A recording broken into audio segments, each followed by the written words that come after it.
네, 대통령 집무실 이전 등을 놓고 청와대와 윤석열 당선인 측의 갈등이 쉽사리 봉합되지 않고 있습니다. 또 이런 가운데 북한이 4년여 만에 대륙간 탄도미사일을 발사하면서 정치권에 어떤 영향을 미칠지도 관심이 쏠리고 있습니다. 배종호 세한대 교수, 이기재 동국대 겸임교수와 전국 상황을 살펴보겠습니다. 어서 오십시오. 안녕하세요. 반갑습니다. 이 교수님 반갑습니다. 네, 안녕하세요. 아무튼 갈등이 계속되고 있는데 신구 권력 누가 잘했다 잘못했다를 떠나서 누가 좀 한 발 물러서면 될 텐데라고 한다면 어떻게 얘기하시겠습니까? 뭐 한 발 물러서는 쪽이 잘하는 거죠. 잘하는 겁니다. 그리고 누구한테 더 책임이 있느냐라는 것과 관련해서는 만남을 거부하는 쪽이 책임이 더 있을 수밖에 없는 것이죠. 근데 이제 대통령 당선인하고 그리고 또 대통령하고 만나는 것이 무슨 어려운 일이 아니고 자연스럽게 만나야 되는 절차 아니겠습니까? 그런데 이제 두 분의 회동이 벌써 16일이 지났어요. 통상 역대 대통령 당선인 그리고 대통령들 보면은 열흘 안에 만났거든요.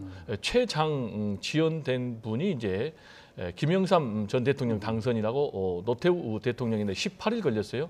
그래서 이제 이번 일요일 날까지도 두 분 회동이 안 되면 이제 최장 지연 기록을 바꾸는데 지금 이 두 분의 이런 모습을 보고 있는 국민들은 상당히 좀 마음이 편치 않을 것 같아요. 그래서 두 분의 만남은 일단 최소한 국민들에 대한 예의이자 또 의무다. 그래서 속히 만나야 된다라는 얘기를 좀 강조를 하고 싶습니다. 이기재 교수님이 어느 쪽이 이렇게 한 발 좀 물러섰으면 좋겠는데라고 말씀하신다면 어떻게 표현하시겠습니까?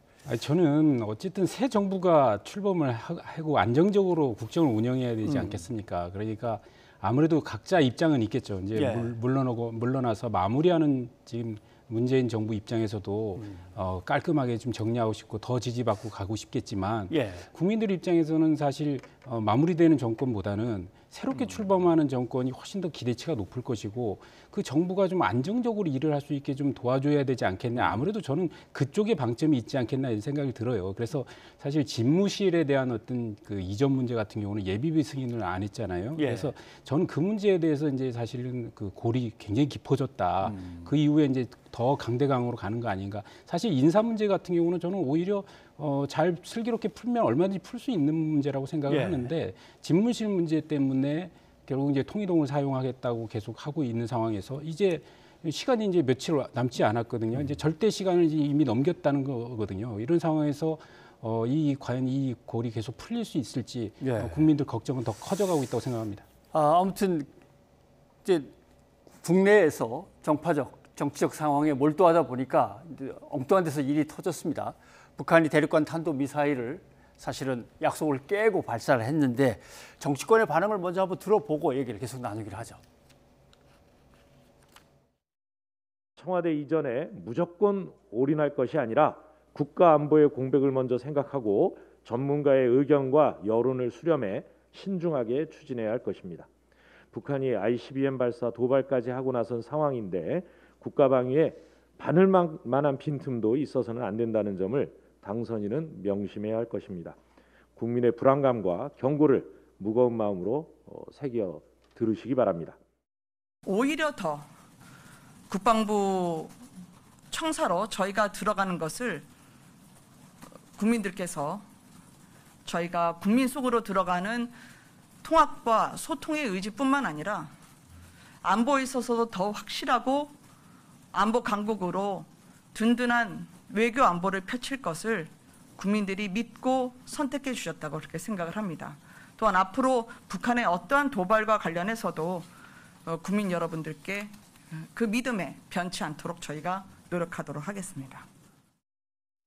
네, 집무실 이전 얘기를 하면서 안보 공백 얘기가 나왔거든요. 위기관리센터와 관련해서. 그런데 저렇게 막수화된다면 여론상으로 보면은 옮기자라고 하는 쪽이 좀 불리해지지 않나요? 어떻습니까? 저는 이제 그렇게 생각을 합니다. 지금 어쨌든 간에 그러니까 청와대 이전과 그다음에 이제 국방부 이전과 청와대 그대로 사용하는 것이 지금 여론조사로 보면은 아무래도 청와대에 그냥 있어 달라는 그 여론조사가 굉장히 높게 나오지 않습니까? 그거는 이제 청와대 이전으로 그 윤석열 당선인이 하려고 하는 그 행위, 예를 들어서 제왕적 대통령제를 청산하고 예.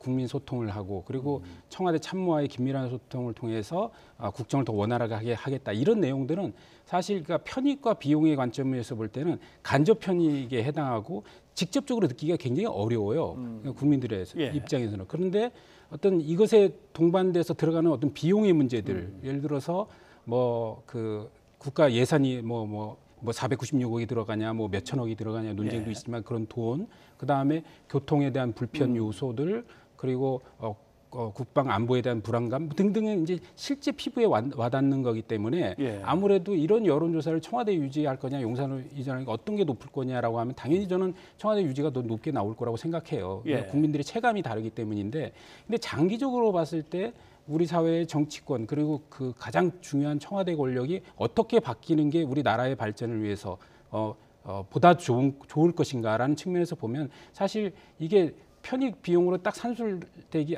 어려운 측면들이 있거든요. 그래서 이런 간접 편익의 문제에 대해서 좀 고민해줄 필요가 있다 이런 생각이 들기 때문에 이게 당장에 이게 부정적 의견만 갖고 이렇게 평가하기는 좀 무리가 있다 이런 말씀드리겠습니다. 예. 근데 북한이 대한민국의 상황을 뭐 이것저것 정무적인 판단까지 고려해 가면서 쏴버리지는 않을 거고 자기들 스케줄대로 막 쏘는 것 같은데 이렇게 계속 시험 발사가 이어지거나 대륙간 탄도미사일이 또 등장하거나 하면은 결국은 이게 글쎄요, 선거가 지방선거 있고 뭐 이제 총선은 좀 뒤로 가야 됩니다만은 어느 쪽이 유리하겠습니까? 정치적으로는. 일단 뭐 안보 불안 문제가 나온다면은 결국은 집권 세력에게 더 부담이 많이 되겠죠. 왜냐하면 더구나 지금 윤석열 대통령 당선인 같은 경우에 청와대 이전과 관련해서 핵심적으로 문제제기가 들어오는 게 안보 공백 논리 아니겠습니까? 그런데 지금 이제 북한이 레드라인 넘어가지고 ICBM을 발사를 했기 때문에 이게 실제 위협으로 지금 다가오고 있는 그런 현실이거든요. 저는 개인적으로 그래서 윤석열 대통령 당선인의 이 청와대 집무실 이전에 대해서 국민들의 이제 부정적인 여론이 굉장히 높지 않습니까? 뭐 거의 뭐 보니까 갤럽 같은 경우도 찬성은 36밖에 안 되고 반대는 53. 그리고 또 뭐 미디어 토마토 같은 경우는 58대 33으로 거의 2배나 높거든요. 그래서 이런 상황에서 지금 윤석열 대통령 당선인이 실제로 청와대를 용산으로 이전할 수 있을까라는 것과 관련해서 저는 좀 다시 한번 지금 윤석열 대통령 당선인이 거둬들일 수 있는 그런 기회가 되지 않았냐라는 생각도 좀 해보고요. 그런 차원에서 저는 윤석열 대통령 당선인이 이걸 마치 수사하듯이 목표 정해가지고 갈 문제가 아니고 이런 기회에 오히려 국민들의 좀 의견을 수렴해서 국민들이 불안해하지 않도록 안보 공백이 오지 않도록 좀 차근차근 좀 진행할 필요가 있지 않나라는 생각이 좀 듭니다. 근데 장기적으로 보면은 결국 문재인 대통령이 북한에게 취했던 어떤 대화를 위주로 끌어내려는 이런 정책은 이제 실패한 걸로 판명이 되고 결국 윤석열 새 대통령이 이제 추진하려는 한미 동맹을 훨씬 더 강화하면서 일본의 협조를 더 끌어들이는 이런 쪽이 또 설득력을 얻게 되는 거 아닙니까? 한반도 평화 프로세스의 성과가 결국 무위로 돌아갔다라는 얘기는 할 수 있지만은 한반도 평화 프로세스의 접근 방법이 틀렸다라고 얘기하기는 좀 어렵죠. 왜냐하면 강대 강으로 가면은 결국 ICBM 발사하고 북한이 지금 결국 핵실험까지 다시 재개하거든요. 그것도 방법이 아니고 결국은 북한의 비핵화를 끌어내기 위해서는 대화와 협상으로 가야 된다라는 것은 지금 뭐 윤석열 대통령 당선인도 부정하지 않기 때문에요. 그걸 부정할 수는 없는 것 같고 지금 상황에서는 어떻게 실제 하고 있는 이 위협에 여야 분열 없이 안보에 대해서 일치된 목소리를 내느냐라는 것이 굉장히 중요하고 그리고 이제 북한의 이 무력 도발의 수위가 계속해서 높아갈 텐데 그러면 이런 높아갈 것으로 예상되는 북한의 무력 도발에 대해서 어떻게 대응하느냐가 굉장히 중요한 문제 아니겠습니까? 네, 그래서 저는 이제 여야가 이 부분에 있어서는 한 목소리를 내야 된다고 보고 다행히 지금 이제 북한의 ICBM 발사에 대해서 도발에 대해서 문재인 대통령 또 윤석열 대통령 당선인 그리고 민주당 또 국민의힘 한 목소리를 냈지 않습니까? 그래서 이런 기조가 저는 좀 필요하다라는 얘기를 좀 강조하고 싶습니다. 북한 도발의 장기화 국면에서는 어떨 거라고 보십니까? 그러니까 저는 이제 문재인 정부가 뭐 한반도 신뢰 프로세스 이게 추진하면서 지금까지 뭐 정상회담을 추진하고 그래서 평화가 왔다. 그리고 이제 북한은 더 이상 주적이 아니다. 그리고 뭐 북한의 미사일 실험 같은 경우에 대해서도 뭐 우리도 뭐 무기 체계 점검하지 않냐 이런 식의 태도를 보여왔잖아요. 예. 그런데 결국은 뭐 평화를 유지한다고는 해왔지만 결국은 북한은 이제 ICBM을 아주 고도로 이제 개발을 한 것이고 결국 5년간 뭐 달라진 것이 없다. 오히려 북한의 이제 무기 체제만 강화된 것이다. 이런 평가를 좀 받을 수밖에 없다고 보여지기 때문에 현재 그 앞으로의 안보를 어떻게 할 것이냐. 사실 안보와 관련해서는 여야가 따로 없죠. 그러니까 지금 현재 여야 뭐 민주당이나 국민의힘이나 안보를 다 이 얘기를 하고 있지 않습니까? 강하게. 문제는 안보를 지키는 방법론의 차이 아니겠습니까? 그래서 한쪽에서는 어쨌든 뭐 북한과의 대화 타협과 또 비라도 맞추면서 어떻게 해야 된다 이런 것이지만 또 국민의힘에서는 우리의 그 국력을 더 강화시키고 그리고 방어 체계를 더 강화하고 그다음에 실제로 북한에 대해서 압박과 제재를 더 강화해서 실제로 끌어내야 된다라는 방법론의 차이가 있는데 결국 뭐 그 후자의 방법을 택하고 있는 윤석열 당선인이 당선된 것이만큼 새로운 정부의 이제 그런 기조가 될 텐데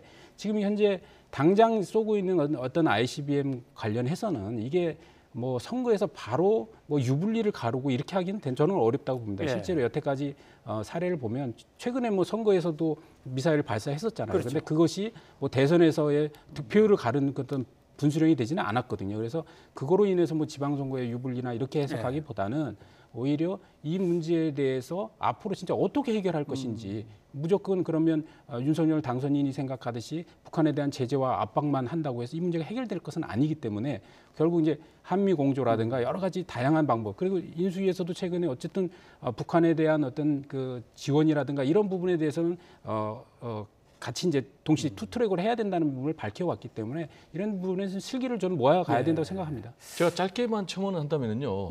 2017년 말까지만 해도요. 북한의 김정은 위원장, 그 미국의 트럼프 대통령 말폭탄 오가면서 한반도에 전쟁의 먹구름이 짙게 깔려 있었거든요.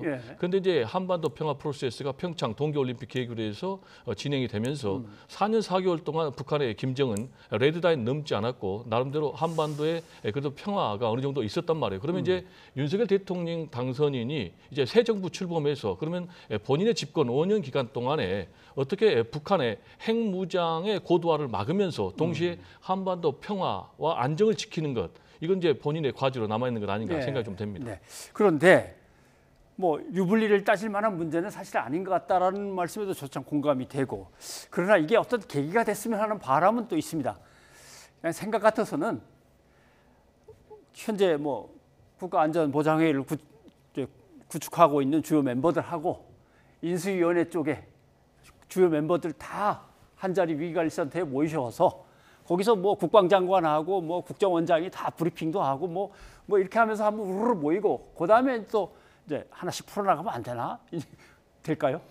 사실 뭐 국민들 입장에서는 굉장히 보기 좋은 모습으로 그렇죠. 보일 것 같습니다. 그래서 문재인 대통령이 뭐 서훈 안보실장에게 가서 이제 당선인에게 가서 이제 브리핑을 했다고 하는데 저는 그런 모습은 굉장히 좋은 모습이라고 생각하고 안보에 있어서는 당장 어떤 도발에 대해서 동시에 같은 목소리를 내는 것은 저는 필요하다. 그런데 이게 그 ICBM과 관련해서 제가 한 말 추가로 드리면 이게 국민들 입장에서 어떨까 이런 생각이 들어요. 늘 지금 미사일 발사를 하면 그 다음에 이루어지는 게 뭐겠습니까? 뭐 똑같은 게 반복되거든요. 예를 들어서 도발이다, 규탄이다 얘기하죠. 그 다음에 한미 공조를 확인했다고 얘기하죠. 그 이후에 가서 안보리 제재를 요구했다. 또 돌아와서 그걸 끝입니다. 그 다음에 또 발사해요. 계속 이렇게 도돌이표로 돌아가는데 과연 이런 것들을 계속 이렇게 답습할 수밖에 없는 건지에 대한 국민적 불안이 있어요. 그런데 그럼에도 불구하고 앵커께서 말씀하셨듯이 이런 안보와 관련해서는 물러나는 대통령이든 새롭게 당선된 당선인이든 이게 한 목소리로 하나의 테이블에서 같이 얘기를 하는 모습은 국민들에게는 굉장히 안정감을 줄 것이고 북한 사회에게는 굉장히 두려움을 줄 수 있는 요지인 것은 분명하다 보입니다.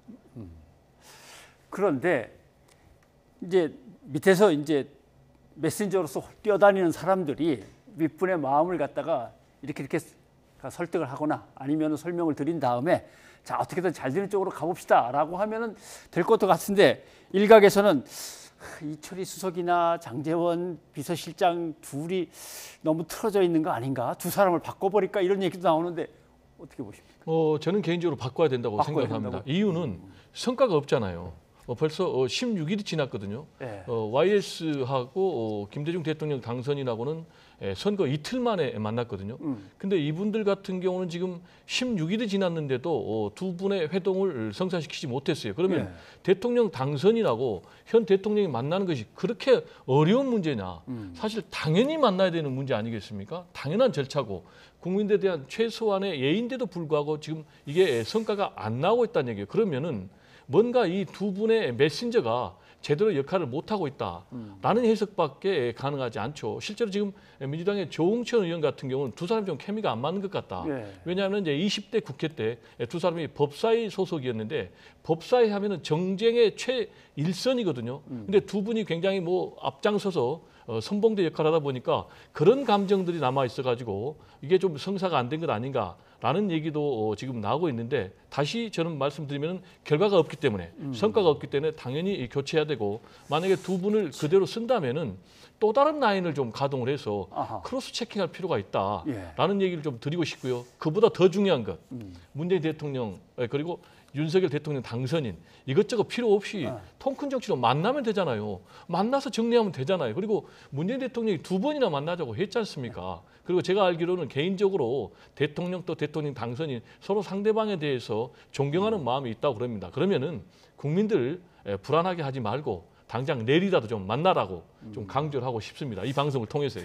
이기재 교수님도 두 사람 바꿔버리자는 쪽이십니까? 아니 근데 문제는 그 문재인 대통령이 이제 조건 없이 만나자 조율이 뭐 필요하냐 이렇게 얘기를 하는데 예. 실제로 장제원 비서실장은 그런 연락 받은 적도 없다 이렇게 얘기하고 있는 거거든요. 그리고 그래요? 그 한은 총재 그 뭐 인사 조율 관련해서도 청와대는 조율했다라고 하지만 예.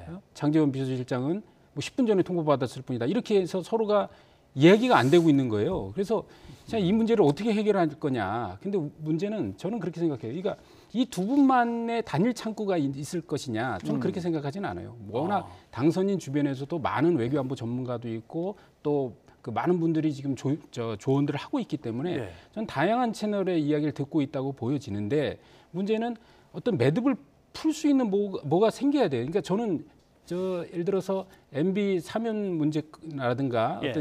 어떤 인사권 문제 때는 저는 어쨌든 타협이 금방 될 거라고 봤어요. 그런데 거기에 결정적으로 청와대 이전과 관련한 문제가 들어가면서 예비비 문제에 대한 불사용 승인이 되면서 이제 이사를 못 가게 된 겁니다. 예. 이게 결국 새로운 정부의 청와대가 출범을 못하게, 그러니까 대통령 집무실이 출범을 못한 상황이 돼버렸기 때문에 저는 이게 매듭이 풀리지 않으면 더 이상 대화가 어렵다 이렇게 생각이 되기 때문에 이것부터 풀어줘야 된다 이렇게 생각합니다. 예. 뭔가 인사권이나 몇 가지 중에서 큰 것들을 한 두어 개 묶어가지고 자 여기 뭐 일단 저희가 양보할 게 여기 있습니다라고 하면서 말문을 좀 터보면 어떨까 이런 생각이신 것 같긴 한데 저는 좀 우리 이 교수님하고 생각이 다른데요. 예. 매듭을 풀려면은 두 사람이 직접 만나야 돼요. 가운데 메신저 주니까 매듭이 안 풀리잖아요. 근데 예. 계속 매듭을 풀어서 가져오라고 하니까 지금 이게 안 풀린데 문재인 대통령도 얘기를 했잖아요. 무슨 조율이 필요하냐. 이게 무슨 공식 회동도 아니고 뭐 제가 일단 아까도 계속 얘기했지만 이건 당연한 절차예요. 그리고 예. 국민에 대한 A예요. 그런데 뭐 이것저것 10원 20원 따질 필요가 없는 알겠습니다. 거죠. 길게 만날 거 없이 통일동 김치찌개집에서 일단 두 분이 한번 그렇죠. 얼른 한 2, 30분 잠깐 밥 먹으면서 몇 마디 하고 돌아간 다음에 이제 다시 한번 제가 시작을 하자. 대통령이고 우리 이기재 교수님이 당선인이면 금방 풀릴 것 같습니다. 아니 근데 저는 이제 이게 초기에는 그렇게 했을 거라고 봐요. 그래서 예. 처음에 했어야 됩니다. 사실 아. 예, 김영삼 대통령, 김대중 대통령 이렇게 2월에 줄 때도 이틀 만에 했듯이 저는 초기에 만났으면 그때는 아주 가볍게 만날 수 꼬이기 있었어요. 전에. 예. 예. 근데 지금은 너무 꼬여버려 갖고 이게 과연 만나서 그러면 뭐라고 얘기할 겁니까? 좋게 그냥 덕담 얘기다가 헤어지고 아무것도 해결될 수 없는 상황이 될 수도 있기 때문에 지금은 너무 꼬여 있는 상황이기 때문에 기본적인 어떤 가닥은 가지고 당선인과 대통령이 만나야 이게 풀리지. 만남 이후에 또 아무것도 없이 또 얼굴 붉히고 헤어질 수는 없다. 지금 이 상황이 돼버렸다 이런. 사실 냉정하게 생각하면요, 계속 이런 모습이 가고 안 만나면은 윤석열 대통령 당선인이 더 손해죠. 물론 문재인 대통령도 손해지만 알겠습니다. 왜냐 예. 앞으로 국정을 이끌어 나가야 되잖아요. 자, 그래서 저는 윤석열 대통령 당선인 특유의 통 큰 리더십을 지금 보여야 된다라는 얘기를 좀 덧붙이고 싶습니다. 이 자리에서 저희 세 명의 뜻을 모아서 그렇습니다. 두 분이 잠깐 만나는 걸로 네. 하고 근데 좀 약간 벗어난 얘기입니다만은 장제원 비서실장은 다음 대통령 비서실장으로 간다라는 얘기가 거의 지배적이었는데 갑자기 대통령 집무실까지만 모셔다 드리고 나는 다시 여의도로 온다는데 혹시 뭐 들으신 거 있습니까? 아무래도 견제의 목소리도 있을 것이고 그다음에 아마 조언도 있을 거예요. 지금 현재 뭐 윤핵관이 있니 없니 뭐 얘기들을 하지만 어쨌든 간에 윤석열 당선인이 처음에 경선 캠프를 시작할 때 공신들이 있지 않습니까? 그 공신들 중에 한 분이 장제원 비서실장인데 이분이 청와대로 들어가서 청와대 권력을 가지고 그다음에 권성동 의원이 뭐 예를 들어서 원내대표가 되고 이런 구도를 했을 때 과연 국민들로부터 어떻게 보여지겠느냐. 당장 지방선거도 앞두고 있고 이런 상황에서 저는 현명한 선택들을 하고 있다 이런 생각이 들어요. 그래서 뭐 권성동 의원도 이제 원내대표를 안 나가는 거로 얘기를 하고 있는 거로 아는데 장제원 실장도 사실 이 비서실장이라는 자리가 사실 어마어마한 권력인 건 확실해요. 예를 들어서 우리가 이름만 들어도 알다시피 뭐 박정희 시대의 이우락 어마어마하지 않습니까? 그다음에 박근혜 대통령 시절에 김기춘 비서실장 엄청난 권력이었어요. 그렇죠. 그래서 뭐 우리 노무현 대통령 때는 또 문재인 대통령이 비서실장 하기도 했었죠. 그러니까 이게 비서실장이라는 자리가 가지는 비중이 크기 때문에 사실 3선이라는 의원직을 내려놓고 가야 되는데 그걸에도 불구하고 하고 싶은 저는 욕심은 있을 거라고 봐요. 하지만 그렇게 가서는 안 된다라는 목소리들이 지금 워낙 많고 그런 점을 받아들이지 않았을까 이렇게 판단합니다. 제가 단도직입적으로 전망을 하면요. 저는 대통령 비서실장으로 장제원 현 당선인 비서실장이 간다라는 쪽에 한 표 던지겠습니다. 이유는 결정권이 장제원 대통령 당선인 비서실장에게 있는 게 아니고 윤석열 대통령 당선인에게 있는 거예요. 그래서 대통령 당선인이 당신 나하고 일해야 되겠어 라면은 가야 되는 거예요. 그리고 두 번째로 이 윤석열 대통령 당선인의 장제원 지금 비서실장에 대한 신임도가 굉장히 높아요. 그 이유는 굉장히 능력이 뛰어나다는 거예요. 예를 들면 무슨 사안이 발생했어요.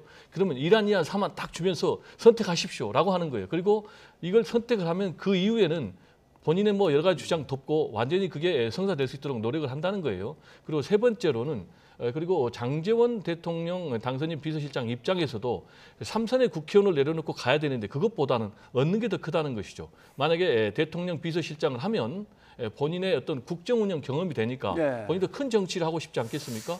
지역구가 또 부산이니까 언제든지 뭐 국회의원 할 수 있다라는 그런 계산이기 때문에 결국은 윤석열 대통령 당선인이 결정하면 간다 이렇게 전망합니다. 알겠습니다. 자, 그래서 장혜원한테 나중에 한번 다시 물어봐야겠는데요. 두 분이 이렇게 설명하던데 어떻게 큰 그림을 그릴 거냐 아니면 당장의 문제를 생각할 거냐 한번 물어보겠습니다. 그리고 또 하나 이제 갈등이 빚어질 만한 문제가 발생했습니다. 사실 거슬러 올라가면 2017년이죠. 백운규 산업통상부 장관이 한국전력과 관련된 자회사 4곳의 사장들을 정권이 바뀌었으니 이제 물러나라, 자리를 비워라라고 압박을 넣었다라고 하는 혐의가 당시로서는 뭐 자유한국당이죠. 자유한국당이 고발을 했었습니다. 이건 직권남용이다라고 고발했었는데 그동안 별일이 없었는데 이제 와서 고발한 지 한 3년이 더 지났는데 갑자기 압수수색이 들어가고 검찰이 시작을 했습니다. 따지고 보면은 현 정권하고 관계가 있는 이제 혐의들이고 의혹들인데 아직 집무실 이전 문제도 확정이 안 됐는데 벌써부터 보복 수사가 들어가느냐 이런 의혹도 제기되고 과연 그럴까? 근데 이제 검찰의 설명도 또 나름대로 일리가 있는 부분도 있고요. 어떻게 생각하십니까? 보복 수사인지 아닌지는 뭐 아직은 알 수는 없지만 분명한 것은 현 정권에 대한 검찰의 수사가 시작이 됐다라는 하나의 신호탄으로 해석될 가능성이 굉장히 높다. 이유는 두 가지인데요. 앵커께서 말씀하신 대로 이게 3년도 더 지난 사건이거든요. 3년 전에 자유한국당에서 고발한 사건이란 말이에요. 근데 지금까지 묵혀뒀다가 두 번째로 왜 그러면 정권 교체가 되니까 지금 갑자기 강제 수사에 착수하느냐 이런 의문이 가능하기 때문에요. 본격적으로 현 정권에 대해서 수사를 한 것으로 보이고요.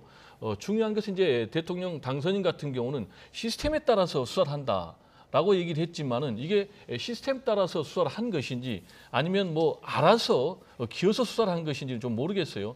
지난번에 뭐 녹취록에도 나왔지만은 이 사정 당국이 좀 무서운 게요. 권력에 알아서 그냥 수사를 한다는 것 아니겠습니까? 그래서 이런 부분에 대한 이제 수사가 확대가 되면 될수록 앞으로 지금 극단적인 여소야대 상황에서 여야가 극도로 충돌하지 않을까 않을까라는 좀 그런 우려는 드는 상황입니다. 예. 근데 이제 환경부에도 비슷한 사건이 있었기 때문에 그렇습니다. 이 대법원 판결이 나온 걸 확인하고 검찰로서는 그럼 이제 이거에 전용해서 이쪽에다가 적용시켜 보자라고 했다는 건데 어떻게 아니 어째 사건이 두 개가 있는데 어떤 사건이 발생해서 그 결과를 보고 이 사건을 수사한다는 건 말이 안 되는 거죠. 이게 예. 동시에 당연히 수사가 진행됐어야 되고 결론도 비슷한 시기에 내려졌어야 된다고 보는데 이게 수사가 전 제대로 안 됐다 예. 이렇게 생각을 하는 거고 이런 게 뭐 한두 개겠습니까 지금 제가 볼 때는 이게 정권이 진행되어지면서 결국은 뭐 이런 블랙리스트 사건 외에도 뭐 지금 뭐 예를 들어서 울산시장 선거 개입 사건이라든가 뭐 유재수 감찰 무마 사건이라든가 등등 아직 그 국민들 의혹이 다 안 풀린 사건들이 굉장히 많아요. 네, 그러니까 이 외에도 그렇죠. 사실 고소고발이 정권의 권력형 비리 같은 게 한두 건이 아닐 거라고 보는데 이런 것들을 그럼 검찰에서 항상 이 살아있는 권력과 맞서가면서 이걸 중립성을 지니면서 이런 걸 해나가야 되는데 독립적으로 이런 부분이 제대로 안 되었잖아요. 그래서 네. 문재인 정부에서 5년 동안 검찰 개혁을 주장해 왔는데 지금 검찰 개혁의 본 모습이 이 모습인 거예요. 그러니까 지금 이 모습은 과거 문민정부 수립 이후부터라도 하더라도 검찰의 아주 전형적인 모습 아닙니까? 정권이 바뀌면 바뀐 정권에 대해서 칼을 들이대고 정권이 또 이렇게 새로운 정권에 대해서는 입맛을 맞추고 과거 정권에 대한 자료 갖다 주고 이게 계속 반복되어 온 거거든요. 그러면 5년 동안 문재인 정부의 검찰 개혁이 뭘 했냐 이거죠. 지금 결국은 검찰 개혁이라는 게 검찰의 중립성과 독립성을 강화하는 방향으로 가야 되는데 살아있는 권력을 어떻게 보면 본인들이 지키기 위해서 검찰을 옥죄이는 방식으로 해왔기 때문에 결국은 이게 반복적으로 이런 역사가 되풀이되고 있다 이렇게 말씀드릴 수밖에 없을 것 같습니다. 아무튼 간에 백 교수님도 얘기를 하셨지만 잠깐 민주당에서는 완전히 검찰 개혁을 완수하겠다고 나오는 마당에 이제 검찰이 수사를 이렇게 시작하니까 뭔가 의혹이 제기될 가능성 상당히 높은 것 같은데 조금 더 진행되는 걸 지켜봐야 될 것 같습니다. 자, 오늘 두 분 여기까지 듣겠습니다. 고맙습니다. 네, 감사합니다.